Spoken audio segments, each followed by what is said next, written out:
ప్రముఖ రాజకీయ విశ్లేషకులు కేవీఆర్ గారు మనతో ఉన్నారు. కేవీఆర్ గారి ద్వారా తెలుసుకుందాం. సార్ నమస్తే. సార్, ప్రస్తుతం ప్రశాంత్ కిషోర్ చంద్రబాబు భేటీకి సంబంధించి పలు రకాల చర్చలకు సంబంధించినటువంటి పరిస్థితి ప్రజల్లో. అధికార పక్షం అయితే మాత్రం తీవ్రంగా విమర్శిస్తుంది. ఎందుకంటే ప్రశాంత్ కిషోర్ని టీడీపీతో కలవనేయకూడదు. కలిస్తే గతంలో పనిచేసినటువంటి వైసీపీకి పనిచేసినటువంటి కొన్ని లోగుట్లు కావచ్చు, రహస్యాలు కావచ్చు, ఏదైతే టీడీపీతో షేర్ చేసుకోవటం కానీ టీడీపీకి కొంత ఉపయోగపడే అవకాశం ఉంటుంది అనేటటువంటిది కూడా ఉంది. ఏం చెప్పుకోవచ్చు సార్ వీళ్ళిద్దరు భేటీకి సంబంధించి? భారతదేశంలో ఎన్నికలు వచ్చాయంటే ఈ సర్వే బృందాలుకి పెద్ద పని చేతినిండా. ప్రధానంగా ఏంటంటే ఈ కొన్ని దేశ స్థాయిలో అనేక సర్వే బృందాలు జనం యొక్క నాడి, ప్రధానంగా ఓటర్ల నాడి ఏ స్థాయిలో ఉంది, ఏ ఓటరు అంటే ఉన్న విద్యావంతులు, లేకపోతే నిరక్షరాస్యులు, నిరుద్యోగులు, తర్వాత మహిళలు, ఇట్లా రైతులు, వ్యాపార వర్గాలు, రకరకాల సెక్టార్లో ప్రభుత్వం మీద వ్యతిరేకత ఎట్లా ఉంది, లేకపోతే ప్రతిపక్షాల పరిస్థితి ఎట్లా ఉంది, ఇట్లాంటి అంశాల మీద అనేక బృందాలు 6 నెలలకు ఒకసారి 3 నెలలకు ఒకసారి సర్వే చేస్తూ ఉంటాయి. ఇప్పుడు ప్రధానంగా ఏంటంటే రేపు మార్చి నుంచి మే మధ్య జాతీయ స్థాయిలో సార్వత్రిక ఎన్నికలు లోక్సభకు జరగబోతున్నాయి. బీజేపీ ఆధ్వర్యంలోని మోడీ ప్రభుత్వం 3వసారి అధికారంలో రావడానికి ప్రధానంగా పరుగులు తీస్తూ ఉంది. ప్రతిపక్షాలు కూడా బీజేపీయేతర పక్షాలన్నీగా ఇండియన్ గ్రూప్ పేరుతో వాళ్ళు కూడా సమాయత్తం అవుతున్నారు. ఈ నేపథ్యంలో ఇటీవల ఒక 6-7 నెలల క్రితం కర్ణాటకలో ఎన్నికలు జరిగినాయి. తాజాగా 5 రాష్ట్రాల్లో ఎన్నికలు జరిగినాయి. 5 రాష్ట్రాల్లో తెలుగు రాష్ట్రం అయినటువంటి తెలంగాణలో కాంగ్రెస్ అధికారంలోకి వచ్చింది, మిగతా చోట్ల బీజేపీ అధికారంలోకి వచ్చింది. ఇప్పుడు ప్రధానంగా ఆంధ్రప్రదేశ్లో రేపు మార్చి నుంచి మే మధ్య లోక్సభ, శాసనసభ ఎన్నికలు జరగబోతున్నాయి. ప్రధానంగా దాదాపు 40 ఏళ్ల క్రితం ఎన్టీ రామారావు, సినీ నటుడు ఎన్టీఆర్ కాంగ్రెస్కి వ్యతిరేకంగా తెలుగుదేశం పార్టీని స్థాపించారు. ఆ తెలుగుదేశం పార్టీ రకరకాల కారణాల వల్ల రాష్ట్ర విభజన తర్వాత తెలంగాణలో నిర్వీర్యమైంది. ఆంధ్రప్రదేశ్లో రాష్ట్ర విభజన తర్వాత తొలిసారి అధికారంలోకి వచ్చింది. ఇప్పుడు సెకండ్ ఫేజ్, రెండోసారి ఇప్పుడు ఎన్నికలు జరగబోతున్నాయి. మధ్యలో జగన్ నాయకత్వంలో వైసీపీ గత ఎన్నికల అధికారంలోకి వచ్చింది. ఎన్నికల ముందు అంటే 2019 ఎన్నికల సమయంలో ప్రధానంగా తెలుగుదేశం పార్టీ ఎంతో డెవలప్ చేసింది. పోలవరం ప్రాజెక్టుని బాగా పరుగులు తీయించింది. రాజధాని నిర్మాణంలో చురుగ్గా ఉంది. రకరకాల కారణాలతో అభివృద్ధి సంక్షేమ కార్యక్రమాలు పెద్ద ఎత్తున చేపట్టినా కూడా ప్రజలు తిరస్కరించారు. కేవలం 23 సీట్లకే పరిమితం చేశారు. దీంతో అప్పటి నుంచి ఆ పార్టీలో అంతర్మదనం, మనం పనులు చేసి కూడా ఓడిపోవడం ఏంటనే దాని మీద రకరకాల చర్చలు, తర్జన భర్జనలు జరిగాయి. దానికి తోడు ఆ పార్టీ అధినేత చంద్రబాబు నాయుడికి ఇది ఆఖరి ఎన్నికలు. అంటే ఇప్పుడు ఆయన 73లో ఉన్నాడు. ఈ 5 ఏళ్ల తర్వాత 78. ఇప్పుడు అధికారంగా రాకపోతే తర్వాత ఆ పార్టీ మనుగడే ప్రశ్నార్థకం అయ్యే పరిస్థితి ఉంది. దీన్ని దృష్టిలో పెట్టుకొని చంద్రబాబు నాయుడు ఇవే ఆఖరి ఎన్నికలని కూడా ఆయన వాగ్దానం ప్రజల్లోకి చెప్పేశాడు. దీంతో అన్ని శక్తియుక్తులు ఉపయోగించి తెలుగుదేశం పార్టీ తిరిగి అధికారంలోకి వస్తేనే ఆ పార్టీకి మనుగడ ఉండే అవకాశం ఉంది. దీంతో మరోవైపు జగన్ ఒక్క ఛాన్స్ పేరుతో జగన్ రాష్ట్రంలో అధికారంలోకి వచ్చాడు. అధికారంలోకి వచ్చినప్పటి నుంచి తాను పాదయాత్రలో ఇచ్చిన హామీలను అమలు చేయడం కోసం విచ్చలవిడిగా బటన్ నొక్కి నేరుగా డీబీటీ, డైరెక్ట్ బెనిఫిట్ ట్రాన్స్ఫర్, నగదు బదిలీ కార్యక్రమాలు పెద్ద ఎత్తున చేపట్టి బటన్ నొక్కితే మనకు ఓట్లు వస్తాయనే ధోరణితో ఇప్పటికే 6-7 లక్షల కోట్లు జగన్ ఆధ్వర్యంలో అప్పులు చేశారు. చేసి సంక్షేమం కార్యక్రమాలకే పరిమితమయ్యారు. అభివృద్ధి లేదు. పోలవరం ప్రాజెక్టు మరుగున పడిపోయింది. రాజధాని పక్కన పడిపోయింది. దాన్ని డెవలప్ చేయకుండా 3 రాజధానులు అనే పేరుతో ముందుకు పోతా ఉన్నాడు. ఇలా రకరకాల కార్యక్రమాల్లో పోతూ ఉంటే గతంలో తెలుగుదేశం పార్టీ స్థాపించిన తర్వాత ఈ 40 ఏళ్లలో ఏ రోజు కూడా వాళ్ళు ఇటువంటి వ్యూహకర్తలని సలహాలు తీసుకోలేదు. ఎన్టీ రామారావు ఉన్నప్పుడు చంద్రబాబు నాయుడు తెర వెనుకుండి వ్యవహారాలు నడిపేవాడు. ఆ తర్వాత తొలిసారిగా వాళ్ళు అంటే 2019 ఎన్నికలు తర్వాత రాబిన్ శర్మ అని ప్రశాంత్ కిషోర్ దగ్గర పనిచేసినటువంటి వ్యక్తినే ఒక మోడరేటర్గా పెట్టుకుని అతని ఆధ్వర్యంలో ఎలక్షన్ ప్రాసెస్ అంటే కింద స్థాయిలో సర్వే చేయటం, కింద స్థాయిలో ప్రతి నియోజకవర్గంలో ప్రస్తుత తెలుగు ఇన్ఛార్జ్ కానీ ఎమ్మెల్యే కానీ మాజీ ఎమ్మెల్యే వాళ్ళు ఎట్లా పనిచేస్తున్నారు, ఎవరికి సీట్ ఇవ్వాలి, ఇటువంటి అంశాలన్నింటి మీద రకరకాలుగా వాళ్ళు కొంత సమాచారం సేకరిస్తూ ఉన్నారు. దీనికి తోడు దాదాపు ఇటీవల చంద్రబాబు నాయుడు అరెస్ట్ తర్వాత జరిగిన పరిణామాల్లో జనసేన వీళ్ళతో కలిసి పోటీ చేస్తూ ఉంటాం. ఈ కార్యక్రమాలన్నీ ముందుకు సాగుతూ ఉన్నాయి. ప్రధానంగా అధికార పార్టీ మీద ఉన్న వ్యతిరేకతతో రేపు 2024లో టీడీపీ జనసేన గ్రూప్ అధికారంలోకి వస్తుందనేటువంటి ధోరణితో వీళ్ళు ముందుకు సాగుతూ ఉన్నారు. మనం బటన్ నొక్కి విచ్చలవిడిగా డబ్బులు పంపిణీ చేసాం. ఒక్కొక్క కుటుంబానికి సుమారు 1.5 నుంచి 2.5 లక్షల వరకు మనం డబ్బు వాళ్ళ బ్యాంక్ ఖాతాలో వేసాం. మనం ఎందుకు గెలవం అనే ధోరణితో జగన్ ప్రభుత్వం ముందుకు పోతుంది. ఇలా వీళ్ళిద్దరి మధ్య జరుగుతున్న దశలో అనూహ్యంగా గత ఎన్నికల్లో అంటే 2019 ఎన్నికల ముందు సుమారుగా 2016-17 ఆ ప్రాంతంలో ప్రశాంత్ కిషోర్ని వాళ్ళు వ్యూహకర్తగా పెట్టుకొని ప్రశాంత్ కిషోర్ డైరెక్షన్ మేరకు వైకాపా పనిచేసి 2019లో అధికారంలోకి వచ్చింది. ప్రశాంత్ కిషోర్ సలహా మేరకే జగన్ పాదయాత్ర చేపట్టాడు. ఇలా ఆ పాదయాత్ర చేపట్టడం అప్పట్లో ప్రతిపక్షాల మీద బోగస్ ఫేక్ అకౌంట్లు ఫేస్బుక్ అకౌంట్లు ఓపెన్ చేసి అధికార పార్టీకి వ్యతిరేకంగా పోస్టులు పెట్టడం ఇట్లా రకరకాలుగా అనేక విన్యాసాలు చేసి అధికారంలోకి వచ్చారు. ఇప్పుడు రాబిన్ శర్మ ఆధ్వర్యంలో వాళ్ళు ముందుకు పోతున్న దశలో అనూహ్యంగా అసలు ఎవరు ఊహించలా సడన్గా ప్రశాంత్ కిషోర్ 2 రోజుల క్రితం లోకేష్ ఆధ్వర్యంలో స్పెషల్ ఫ్లైట్లో హైదరాబాద్ నుంచి గన్నవరం వచ్చి మాజీ ముఖ్యమంత్రి చంద్రబాబు నాయుడుతో 3 గంటల పాటు భేటీ అయ్యాలటం అనేది ఇప్పుడు రాష్ట్ర వ్యాప్తంగా హాట్ టాపిక్ అయింది. గత ఎన్నికల్లో జగన్కు అనుకూలంగా పనిచేసిన ప్రశాంత్ కిషోర్ ఇప్పుడు ఎన్నికలు వచ్చేసరికి ఎందుకు ప్లేట్ ఫిరాయించారు? వాళ్ళిద్దరి మధ్య ఉన్న లావాదేవీలో తేడా వచ్చిందా? మరి అగ్రిమెంట్ ప్రకారం డబ్బులు వాళ్ళు పే చేశారు. తర్వాత ప్రశాంత్ కిషోర్ బంధువుల పెళ్లి ఉత్తరప్రదేశ్లో జరిగితే స్వయంగా జగన్ వాళ్ళ దంపతులు కూడా ఆ కార్యక్రమానికి హాజరయ్యారు. ఇద్దరి మధ్య సత్సంబంధాలు ఉన్నాయి.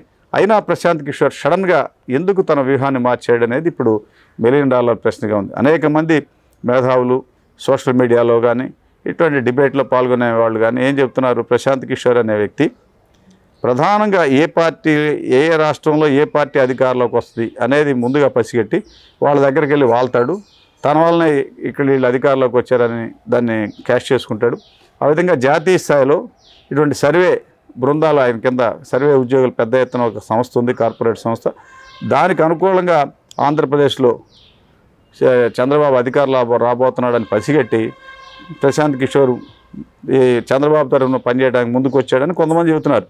వీటన్నిటికంటే ముందు ఇటీవల చంద్రబాబు నాయుడు అరెస్ట్ సందర్భంలో లోకేష్ దాదాపు 1 నెల రోజుల దాకా ఢిల్లీలో ఉన్నాడు. సుప్రీంకోర్టు పనుల మీద, బెయిల్ అంశాల మీద, ఇటువంటి అనేక అంశాల మీద ఢిల్లీలో ఎక్కువ కాలం ఉన్నాడు. అంటే సుమారు చంద్రబాబు నాయుడు జైల్లో ఉన్న 55 రోజుల్లో బెయిల్కి సంబంధించిన వ్యవహారాలు అన్నీ కూడా లోకేష్ ఢిల్లీలో ఉండి వాటిని పరిశీలించారు.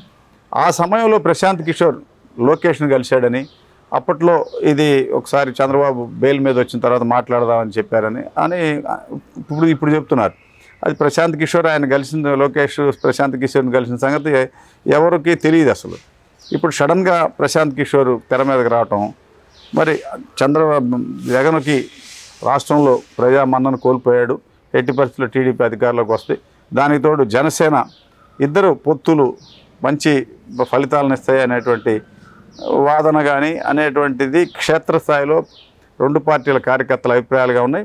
అనేక ప్రాంతాల్లో అభివృద్ధి సంక్షేమం మరుగున పట్టడంతో ప్రజల్లో వ్యతిరేకత వచ్చింది అనేది కూడా ఇప్పుడు తెర మీదకి వచ్చింది. ప్రధానంగా గ్రామాల్లో రహదారులు కానీ, సాగునీరు కానీ, పంటలకు కానీ సరైన రేట్లు లేకపోవడం, తర్వాత కార్పొరేట్ విద్యా సంస్థలకి అనేక ఇబ్బందులు పెట్టడం, తర్వాత ఇంజనీరింగ్ కాలేజీలకి ఫీజు రీయింబర్స్మెంట్ డబ్బులు విడుదల చేయలేకపోవటం, తర్వాత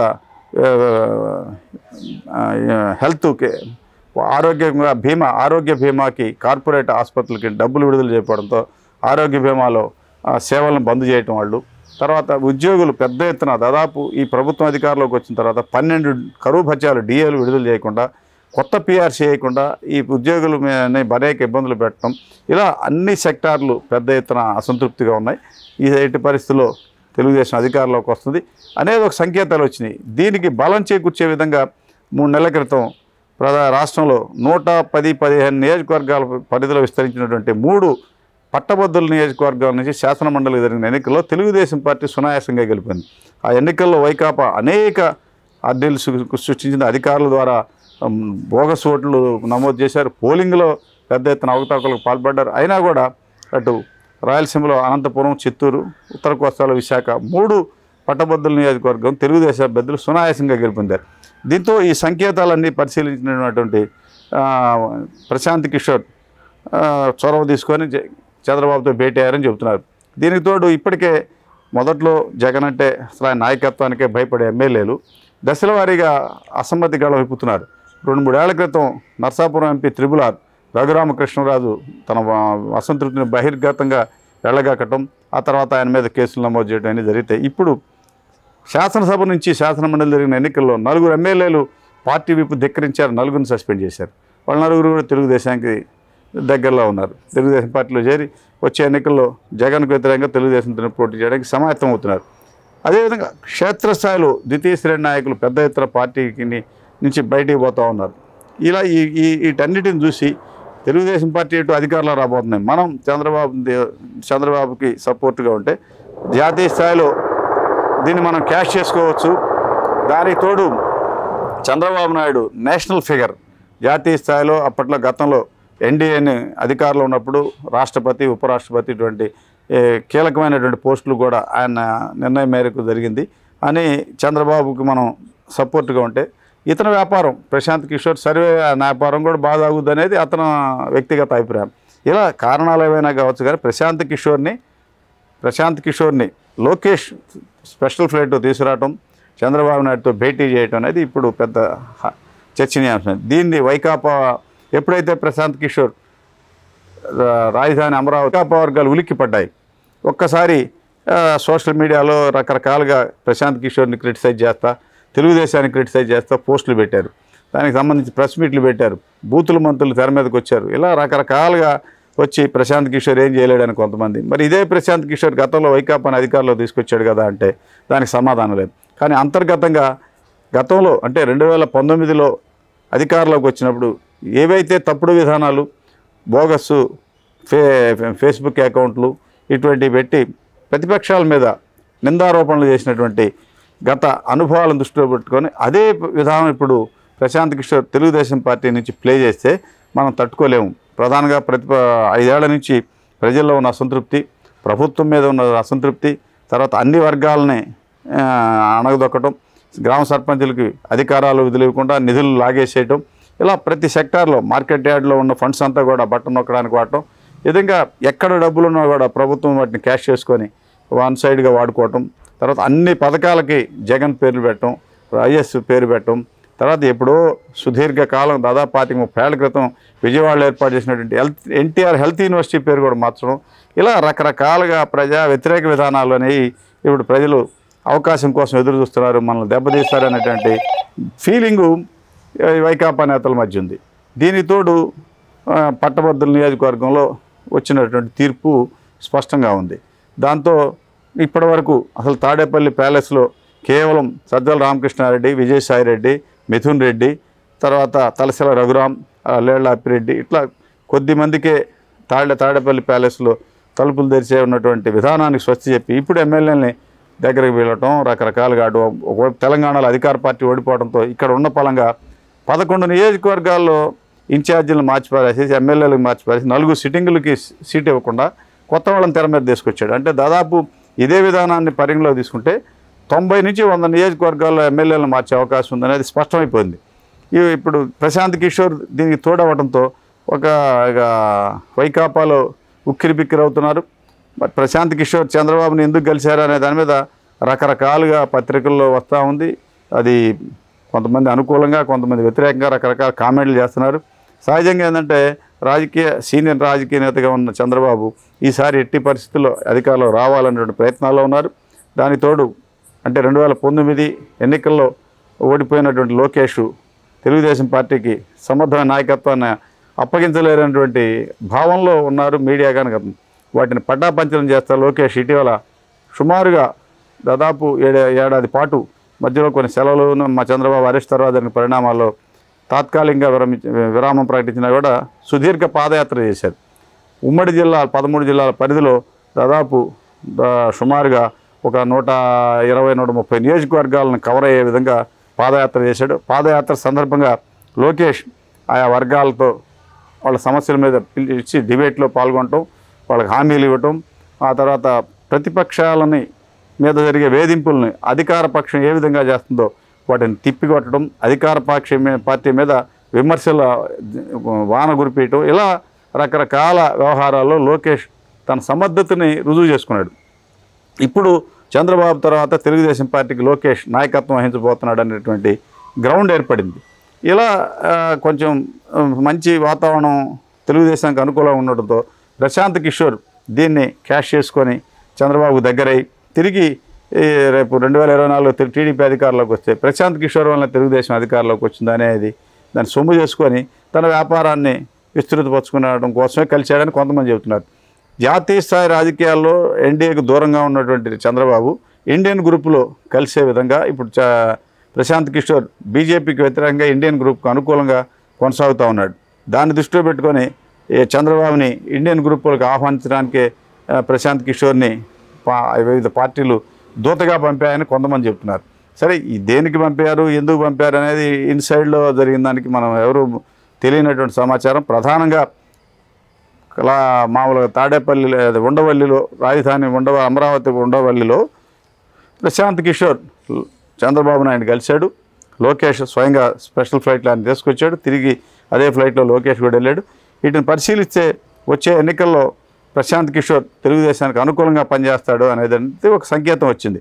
ఇప్పటికే ప్రశాంత్ కిషోర్ దగ్గర గతంలో పనిచేసినటువంటి రాబిన్ శర్మ తెలుగుదేశం పార్టీ వ్యూహకర్తగా ఓ ప్లాట్ఫారం క్రియేట్ చేస్తున్నాడు. ప్రధానంగా ఇప్పుడు చంద్రబాబు నాయుడు ప్రశాంత్ కిషోర్ సలహా మేరకే టికెట్ల వ్యవహారం పార్టీ టికెట్లు ఇస్తారు అనేటువంటి వాతావరణం ఏర్పడింది. గతంలో లోకేష్ కానీ తర్వాత చంద్రబాబు కానీ పార్టీ పరంగా కొన్ని నియోజకవర్గాల్లో సీట్ల ఎంపికలో సుదీర్ఘమైన సీనియర్ నేతలు వాళ్ళతో ఉన్న మొహమాటాలు వీటిని దృష్టిలో పెట్టుకొని స్పష్టంగా ఒకవేళ ఆడ పాత అభ్యర్థి అయితే ఓడిపోతాడు అని తెలిసినా కూడా మార్చలేని పరిస్థితి ఉంది.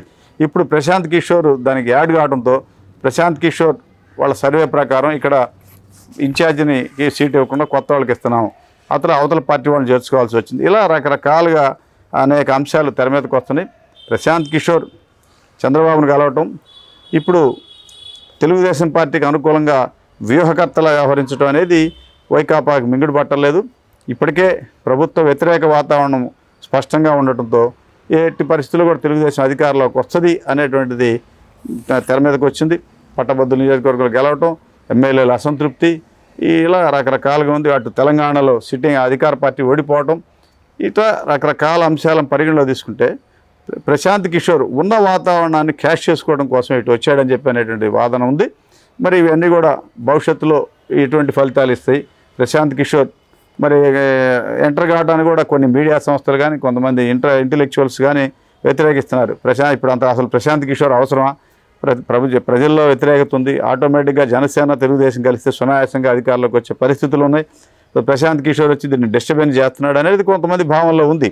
అయితే కొంత శత్రువుని దెబ్బతీయడం కోసం కానీ అంటే గతంలో వైకాపాకు అనుకూలంగా పనిచేసిన ప్రశాంత్ కిషోర్ ఈ ఎన్నికల్లో ఇటు తెలుగుదేశానికి అనుకూలంగా వ్యవహరించడంతో గతంలో అధికారంలోకి వచ్చిన వైసీపీ ఎటువంటి తప్పుడు విధానాలు అమలు చేసిందో వాటినే తిరిగి మన మీద ప్రయోగిస్తే మనం తట్టుకుంటామా అనే భావనలో కూడా వైసీపీ నేతల్లో ఉంది. ఇవన్నిటిని పరిగణలో తీసుకుంటే మరి ప్రశాంత్ కిషోర్ని ఏ మేరకు చంద్రబాబు తెలుగుదేశం పార్టీ వాళ్ళు వాడుకుంటారు. ఒకవైపు జనసేనతో పొత్తుంది, జనసేనకి ఎన్ని సీట్లు కేటాయిస్తారు, ఒకవేళ ప్రశాంత్ కిషోరే వ్యూహకర్త అయితే జనసేనకి ఏ సీటు ఇవ్వాలా, ఏ సీటు ఇవ్వకూడదు అనేది కూడా వీళ్ళు ఖరారు చేసే దశలో ఉంటుంది. ఇవన్నీ మరి చంద్రబాబు సీనియర్ నేతగా ఉన్న చంద్రబాబు అన్ని అవకాశాలు అతనికి ఇస్తాడా అనేది కూడా ఇంకా వాళ్ళిద్దరి మధ్య చర్చలు ఏం జరిగిందనేది ఇన్ కెమెరాలో జరిగినటువంటిది బయటికి రాలా. ప్రధానంగా కేవలం సోషల్ మీడియాలో యాక్టివ్ చేయడం కోసమే ప్రశాంత్ కిషోర్ని పరిమితం చేస్తారు. క్షేత్రస్థాయిల అభ్యర్థుల ఎంపిక, తర్వాత ఈ రెండు పార్టీల మధ్య జరిగే సీట్ల సర్దుబాటు వ్యవహారాల్లో ప్రశాంత్ కిషోర్ని దూరంగా ఉంచుతారని కొంతమంది దేశం సీనియర్ నేతలు చెబుతున్నారు. మరి కారణాలు ఏమైనా కూడా ప్రశాంత్ కిషోర్ రోలు తెలుగుదేశం పార్టీలో ఏ విధంగా ఉండబోతుంది, వచ్చే ఎన్నికల్లో ప్రశాంత్ కిషోర్ ఏ మేరకు ప్రభావితం చేస్తారనేది కూడా కొంత కాలమే నిర్ణయించాల్సి ఉంది. దీనికి సంబంధించిన అంశాలు ఇలా ఉన్నాయి.